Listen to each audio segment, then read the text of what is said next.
You probably know what density is, but an object's weight alone doesn't actually dictate how it behaves in a fluid.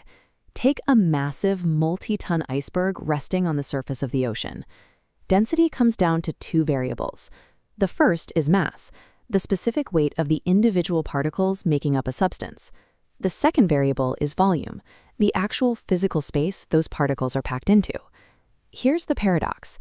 That iceberg and the surrounding ocean are made of the exact same molecules. If the individual particles share the exact same mass, why doesn't the heavy ice sink? It's all about how they pack together. Fluid-liquid atoms move freely, packing tightly together into a small space.